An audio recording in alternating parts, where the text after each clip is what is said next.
Smentisce in modo categorico di essere indagato in merito al caso Veneto Banca dal Consiglio Superiore della Magistratura Michele Dalla Costa, procuratore capo di Treviso. No, guardi, a me non risulta nella maniera più assoluta di essere sottoposto a indagine al Consiglio Superiore della Magistratura per incompatibilità ambientale, come è stato riportato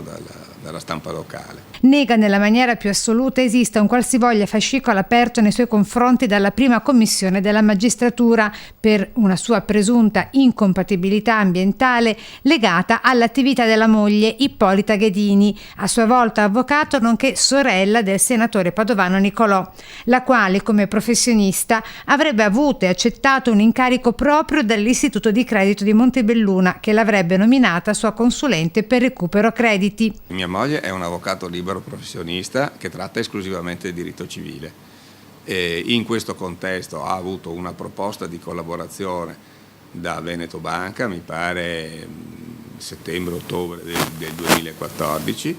che lei si è riservata di accettare dopo aver verificato eventuali situazioni di incompatibilità che non ci sono alla luce delle stesse indicazioni del Consiglio Superiore della Magistratura quando magistrato e avvocato operano su settori diversi e soprattutto su città diverse,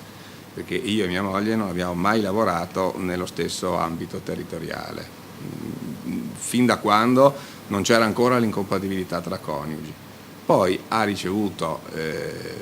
singoli incarichi professionali da Veneto Banca per recupero crediti, ma in una maniera assolutamente minoritaria rispetto a tutto il suo volume d'affari. Di più, il magistrato spiega che l'indagine sulla banca è stata trasferita da Treviso a Roma a fine 2014 perché qui si è consumato il reato più grave, quello di ostacolo alla vigilanza, e che Roma avrebbe acquisito gli atti 2 mesi più tardi. Tutto il resto solo inutili chiacchiere, dice. Ecco perché, annuncia, ora passerà al contrattacco. E anzi mi riservo di tutelare la mia onorabilità e quella della funzione che ricopro nelle sedi più opportune.